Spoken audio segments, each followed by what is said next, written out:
continuidade no nosso estudo.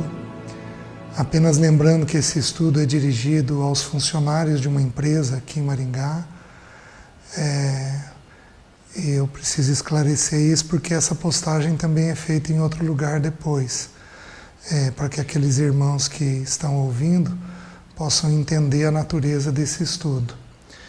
Eu estou estudando com esses funcionários nesse momento alguns dos nomes do nosso Senhor Jesus, para que a gente possa então tanto ser atraído a Ele pelo novo nascimento, quanto ser edificado na pessoa do nosso Senhor. Eu gostaria de iniciar essa manhã com um texto que fala sobre o nome do Senhor. O texto bíblico diz assim: tende em vós o mesmo sentimento que houve também em Cristo Jesus. Pois ele, subsistindo em forma de Deus, não julgou com usurpação o ser igual a Deus. Antes, a si mesmo se esvaziou, assumindo a forma de servo, tornando-se em semelhança de homens e reconhecido em figura humana. A si mesmo se humilhou, tornando-se obediente até a morte e morte de cruz.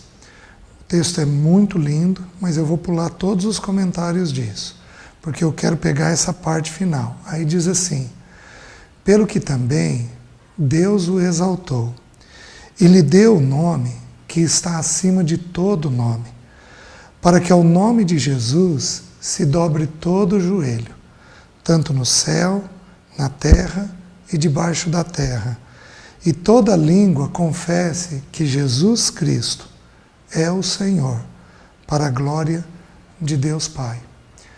Porque Jesus foi humilde e obediente à vontade do Pai, até a última consequência, que foi a sua própria morte, Deus lhe deu um nome que está acima de todo nome, para que ao nome de Jesus se dobre todo o joelho.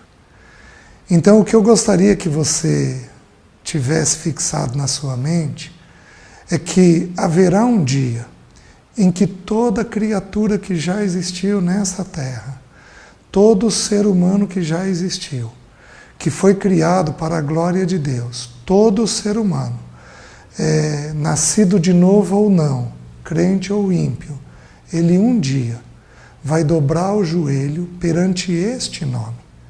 O nome que está acima de todo nome. O nome que é maior do que todo nome. O nome que pode todas as coisas. À medida que nós estudarmos um pouquinho mais, você vai ver isso. Ele tem o nome dos nomes. Ele é o Deus soberano. Ele é o primeiro e o último. Ele é o soberano dos reis da terra. Todas as pessoas mais importantes que houveram nessa terra não são mais importantes do que Ele. E um dia todos nós estaremos diante deste nome Jesus Cristo, o Senhor, o pleno Senhor. Então nós estamos tendo a oportunidade e o privilégio de, em vida, não apenas depois da nossa morte, mas agora em vida, dobrarmos os nossos joelhos e os nossos corações diante deste nome. O nome diante de quem nós somos atraídos. E, uma vez atraídos, nós vergamos os nossos joelhos e os nossos corações. Então, este nome tem todo o poder nesta terra, o nome de Jesus. Então, o que nós estamos fazendo, que foi o encargo que Deus pôs no meu coração para com vocês, foi de olhar a beleza desse nome. Então nós já vimos que o primeiro nome que ele recebe é Jesus, que significa Ele salvará o povo dos seus pecados. Semana passada nós estudamos o Cristo, que significa o ungido de Deus, que a palavra ungido então significa que Ele deposita em nós do caráter dele, para que a gente possa então ter entrada nesse reino eterno. E hoje nós vamos avançar ainda no livro de Mateus. E se o Senhor nos permitir, nós vamos estudar mais 2 nomes. certo? Então eu vou pedir para você ir até Mateus, capítulo 1, novamente, versículo 18 até o versículo 25. Eu vou ler novamente esse texto e explicar o próximo nome que aparece. Ora, o nascimento de Jesus Cristo foi assim. Estando Maria, sua mãe, despojada com José, sem que tivessem antes coabitado, achou-se grávida pelo Espírito Santo. Mas José, seu esposo, sendo justo e não a querendo infamar, resolveu deixá-la secretamente. Enquanto ponderava estas coisas, eis que lhe apareceu em sonho um anjo do Senhor, dizendo: José, filho de Davi, não temas receber Maria, tua mulher, porque o que nela foi gerado é do Espírito Santo. Ela dará à luz um filho e lhe porás o nome de Jesus, porque ele salvará o povo dos seus pecados. Ora, tudo isto aconteceu para que se cumprisse o que fora dito por intermédio do profeta. Eis que a Virgem conceberá e dará à luz um filho, a quem será chamado pelo nome Emanuel, que quer dizer Deus conosco. Despertado José do sono, fez como lhe ordenara o anjo do Senhor, e recebeu sua mulher. Contudo não a conheceu, enquanto ela não deu à luz um filho, a quem lhe pôs o nome Jesus. O terceiro nome que eu gostaria de estudar com você, que o Senhor Jesus recebe aqui no Evangelho de Mateus, é o nome de Emanuel. Essa expressão Emanuel aparece 3 vezes na Bíblia. A primeira vez que aparece está lá em Isaías, capítulo 7, versículo 21, dizendo que um filho nasceria e que ele teria este nome de Emanuel. Emanuel, o próprio texto está dizendo que quer dizer Deus conosco. Emanuel significa literalmente Deus conosco. O que isso está nos ensinando? Nós precisamos entender a mente de Deus. Deus conosco significa que Deus veio a nós. Não fomos nós quem fomos a Ele. É Ele quem veio a nós. O primeiro texto que eu li de Filipenses, capítulo 2, do versículo 1 em diante ali, aquele texto está dizendo que é para nós termos o mesmo sentimento ou o mesmo pensamento que houve em Cristo Jesus. Pois Ele, subsistindo em forma de Deus, não julgou com usurpação o ser igual a Deus. Antes, Ele se esvaziou, tornando-se em semelhança de homem, assumindo a forma de homem. Então Jesus pegou toda a divindade que Ele tinha, toda a glória que envolvia essa divindade, toda essa beleza que envolvia essa divindade, Ele coloca de lado, ele nunca deixa de ser Deus, porque Ele não tem condições de deixar de ser Deus, mas Ele coloca toda a glória que existia dele sendo Deus. E Ele então desce a nós. E ao descer a nós, o nosso Senhor então se torna na semelhança de homem. Ele assume a forma de homem. Então, Ele era Deus quando se encarnou, mas Ele também se tornou homem, 100% Deus, 100% homem. Então Ele assumiu isso que havia em nós, esta forma humana em nós. Então nós precisamos entender que Deus desce ao ser humano para resgatar o ser humano da condição do pecado dele. Então Jesus vem a nós e Jesus se torna semelhante a nós, na natureza nossa de homem, mas ele não tem a natureza do pecado. Por quê? Porque ele não nasceu de Adão. Você entende por que a Virgem foi concebida pelo Espírito Santo? Então havia a natureza do homem, porque foi gestado de uma mulher, mas tinha também a natureza de Deus, porque foi gestado pelo próprio Deus. Então Jesus desce até essa terra, a pedido do Pai, para ele então se tornar um justo, para ele se tornar aos nossos olhos aquele que viveria nesta terra sem pecado algum, sem ter cometido pecado algum. E ele então poderia, na cruz do Calvário, tomar o meu e o seu pecado. Então ele, o Pai, pede para que o Filho desça a nós. Então você precisa entender a beleza do nome Emanuel. Deus veio até você. Não foi você que foi até ele.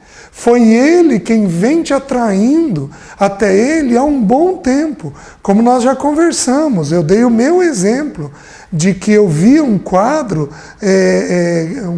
que expressava a figura de Noé entrando na arca com os animais, e aquele quadro, desde os meus 6, 7 anos de idade, me chamava a atenção e dizia para mim que existia um Deus. Então Deus veio até mim. Não fui eu que fui para uma igreja. Não fui eu que fui procurar a Deus. Tudo isso aconteceu, é uma verdade. Mas em primeiro lugar, foi Deus quem desceu até mim. Foi Ele quem veio até mim. Foi Ele quem me procurou. Quando Jesus inicia o ministério dele, ali que ele é batizado por João Batista, Jesus se põe a orar e o texto bíblico diz que os céus foram abertos. Então você precisa compreender que os céus foram abertos para mim e para você na pessoa do Emanuel. O Emanuel veio até nós. O Emanuel veio nos procurar. Talvez um exemplo bíblico claro disso é a parábola da ovelha perdida. Então conta a parábola que um determinado pastor, ele tinha 100 ovelhas e uma delas se perdeu do rebanho.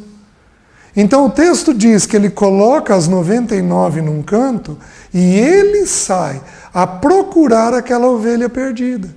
Então o Deus Emanuel, o Deus conosco, é um Deus que veio até nós. A semelhança dessa ovelha perdida, ele veio nos procurar. Nós estávamos perdidos, ele nunca esteve. Nós fomos encontrados por ele, e não nós quem o encontramos. Porque ele sempre soube onde esteve, mas nós éramos criação perdida da parte de Deus. E ele, bondosamente, gentilmente, na figura do Emanuel, ele desce até nós. O Deus Pai veio nos procurar na pessoa do Deus Filho. Quando este Emanuel se encarnou, ele trouxe até esta terra a figura de Deus. Por isso a Bíblia diz que nós não oramos a Deus através de ninguém. Nós não oramos por um santo, nós não oramos através da mãe de Jesus, nós não oramos através de ninguém, porque apenas um é o nosso mediador entre Deus e os homens, entre os homens e Deus. Apenas um é este mediador. Quem é este mediador? Este Emanuel, o Deus conosco, o Deus que abriu os céus quando ele estava a orar. O Deus conosco, que veio fazer habitação nesta terra.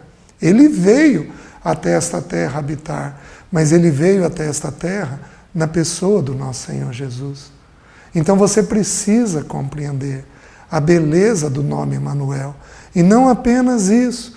Se a gente avançar um pouquinho mais, a palavra de Deus nos diz assim, em 1 João, diz desta maneira, 1 João 4,19, nós o amamos, porque ele nos amou primeiro. Você entende? Eu correspondo em amor a Deus, Eu correspondo em obediência a Deus, não porque eu sou bom, porque eu quero a Deus, eu desejo a Deus. Eu correspondo em amor a Deus porque Deus desceu até mim. Ele me amou antes de eu ter amado Ele.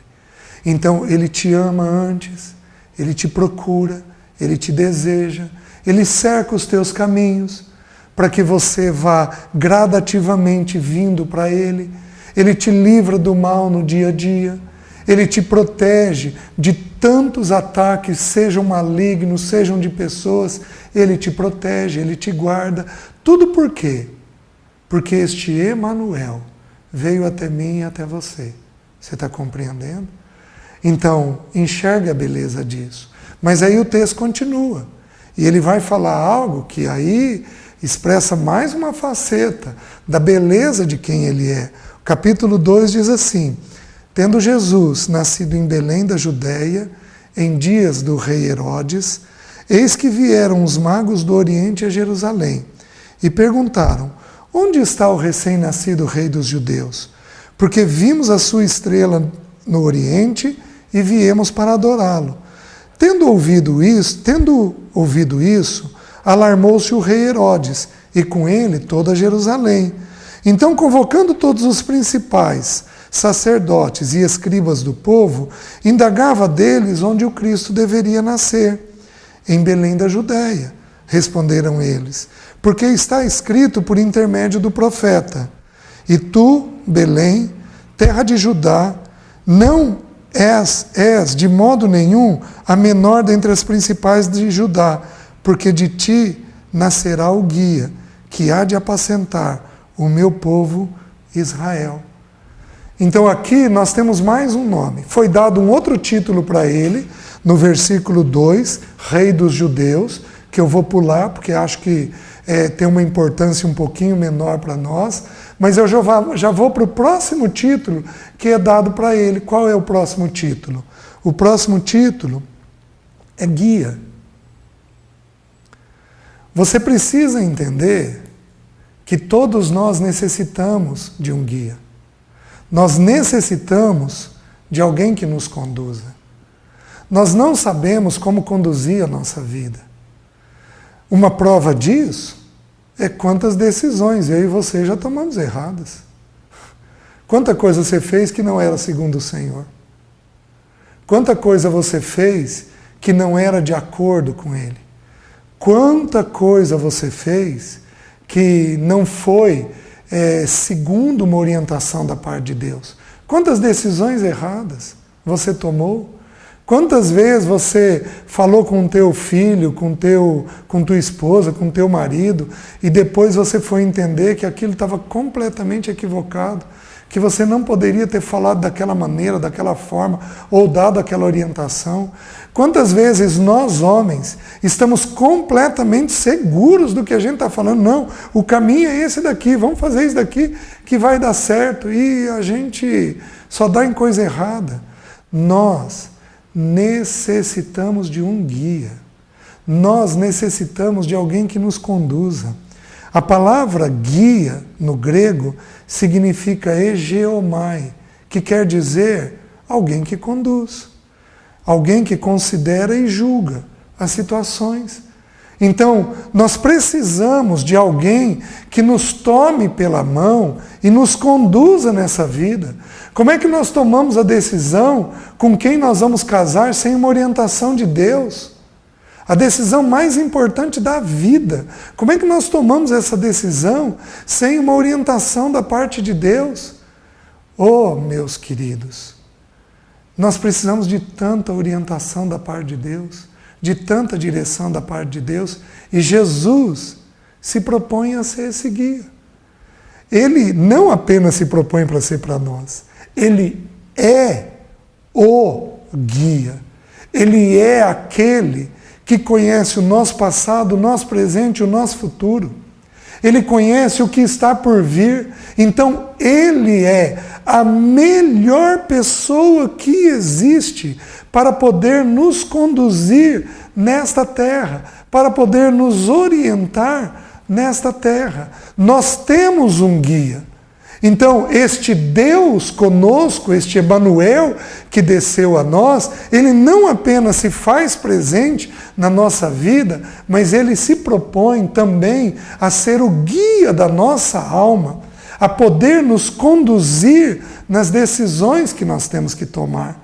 Quantas decisões de emprego, quantas decisões financeiras, quantas decisões nos espremem o coração e a gente não sabe para onde ir, para o que fazer, como falar. Quantas vezes nós temos lutas com os filhos e não temos a clareza da parte de Deus do que fazer, de como agir. Meus queridos, nós temos nele o nosso guia. Então nós podemos recorrer a ele. Aprenda em toda decisão a colocar o teu joelho no chão e pedir uma orientação dele. E aqui eu quero mostrar para você como é que a gente ouve a voz desse guia, como é que a gente recebe a direção desse guia. Nós precisamos entender que para a nossa edificação nesta vida, nada é mais importante do que o nosso ouvido. Porque é pelo ouvido que nós recebemos instrução de como viver essa vida.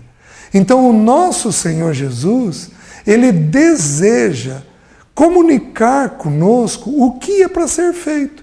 Mas para isso nós precisamos aprender a entender que nós precisamos ouvir. Ele fala o tempo todo. Ele nos diz com clareza o que fazer. O problema nunca está neste guia maravilhoso. O problema está sempre, sempre no nosso ouvido. É o nosso ouvido que tem dificuldade de ouvir. Então eu gostaria de dar para você algumas sugestões de como discernir a orientação de Deus, a voz de Deus. A primeira orientação: você precisa se aquietar. Salmo 46, versículo 10. Aquietai-vos e sabei que eu sou Deus. Então, a orientação, o guia, nos comunica com muito mais clareza quando nós nos aquietamos. Por isso que existem algumas decisões da vida em que nós precisamos ter profunda quietude. Nós precisamos nos recolher, precisamos sair da TV, precisamos sair da agitação, precisamos parar de servir tanto, precisamos ficar quietos para receber dele a clareza. Aquietai-vos e sabei que eu sou Deus. Então a primeira sugestão, você tem que ter quietude. O próximo passo, depois de termos aquietado a nossa alma, é nós aprendermos a ler a palavra. O segundo passo, ler a Bíblia. Você tem que ler a Bíblia. O Salmo 119, versículo 105, nos diz assim: lâmpada para os meus pés é a tua palavra e luz para os meus caminhos. Então a palavra de Deus, ela é uma lâmpada. Ela não é um holofote. Ela não reflete o caminho inteiro, mas ela nos dá o próximo passo a ser dado. Lâmpada para os meus pés é as tuas palavras. Eu poderia contar para você vezes e mais vezes e mais vezes em que Deus falou comigo com clareza nas Escrituras. Porque a Bíblia, ela não é um manual de medicina, ela não é um manual de psicologia, ela não é um manual de matemática, mas a Bíblia é um manual da vida. Então ela traz instrução para nós sobre como nós devemos viver a nossa vida. Então você precisa aprender a ler as Escrituras sistematicamente, todo dia, buscando da parte do Senhor esta clareza. Então o segundo ponto, para que ele seja o nosso guia, é ler as Escrituras. O terceiro ponto, para nós ouvirmos a voz deste nosso guia, é nós ouvirmos as nossas autoridades. Preste atenção. Toda autoridade foi constituída por Deus. Então, um presidente, um governador, um juiz, um chefe, toda autoridade, seja ele bom ou mau, ele é constituído por Deus. O texto bíblico nos ensina lá em Romanos que toda autoridade vai vir da parte do Senhor. Então, nós precisamos nos submeter à autoridade, porém, preste atenção. Às autoridades, nós vamos nos submeter. Porque a obediência total e irrestrita é apenas a Deus. Nós não vamos obedecer uma coisa que seja pecaminosa. Se uma autoridade pede algo pecaminoso, nós não vamos obedecer. Se um filho pede para um pai, atende o telefone e diz que eu não estou, e esse filho já tem condição de decidir por si mesmo, ele não precisa obedecer uma mentira, a um pedido de uma mentira. Ele precisa obedecer os pais em tudo aquilo que os pais pedirem, com exceção daquilo que constituir pecado. Por isso que a obediência total e completa é ao Senhor, é a Deus. Aos homens, a submissão. Porém, existe um texto em Hebreus, capítulo 13, versículo 17, que diz assim: obedecei aos vossos guias, só que aí ele completa, e sede submissos para com eles, pois velam por vossa alma, como quem deve prestar contas, para que façam isso com alegria e não gemendo, porque isto não aproveita a vós outros. Então o texto bíblico está nos ensinando que é para nós nos submetermos às autoridades. Então uma outra forma de nós ouvirmos ao nosso guia é nós nos submetermos à autoridade. Então os filhos precisam se sujeitar às suas mães. As esposas precisariam considerar aquilo que os maridos pedem, desde que o que eles peçam não sejam pecaminosos. Todos nós devemos considerar a opinião dos que nos lideram, seja na igreja, seja no trabalho, nós precisaríamos considerar, seja na sociedade, nós precisamos considerar o que as autoridades nos ensinam. Então a terceira forma de ouvirmos o nosso guia é considerarmos a autoridade. A quarta forma de ouvirmos o nosso guia é pela multidão de conselheiros. Em Provérbios, capítulo 13, versículo 10, o texto bíblico nos diz assim: da soberba só resulta contenda, mas com os que se aconselham se acham a sabedoria.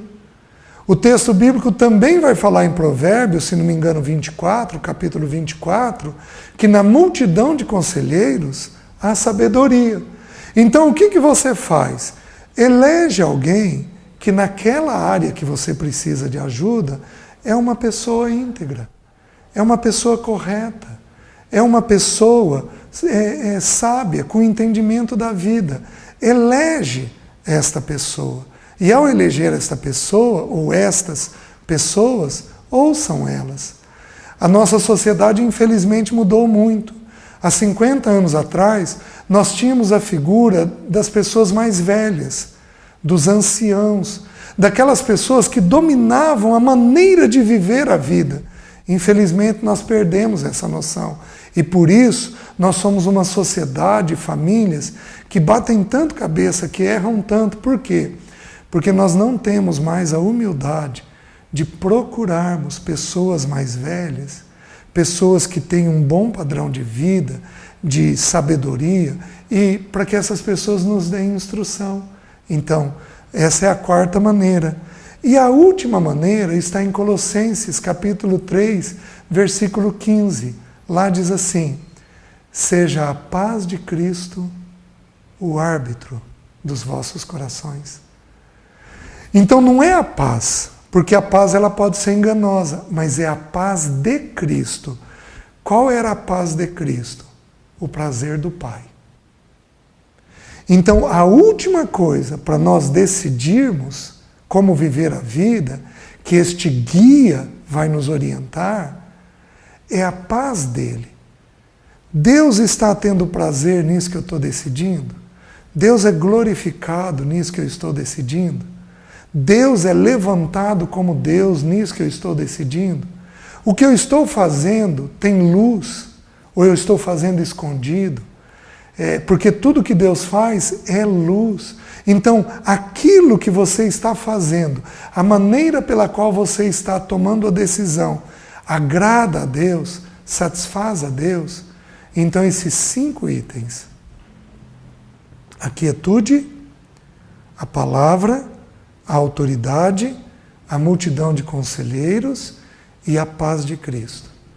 Então, deixe que este Senhor Jesus seja o teu guia. Coloque o teu joelho no chão, em oração, e busque o que Ele tem para você. Peça para Ele a orientação que Ele necessita. E com isso eu encerro colocando mais esse item, a oração. Porque é pela oração em especial que a gente ouve a Deus com total clareza. Então, que Ele seja o teu Emanuel e que Ele seja o teu guia. Vamos orar? Deus, muito obrigado por todas essas pessoas que estão ouvindo o estudo. Eu peço humildemente que o Senhor desperte pessoas ao novo nascimento. Eu peço humildemente que essas pessoas, que esses funcionários tenham o Senhor por Jesus deles, por Cristo deles, e como nós vimos hoje, pelo Emanuel deles e pelo guia deles. Senhor, ajuda-nos a ter essa direção da Tua parte. É a nossa oração, em nome de Jesus. Amém. Deus te abençoe. Até a semana que vem.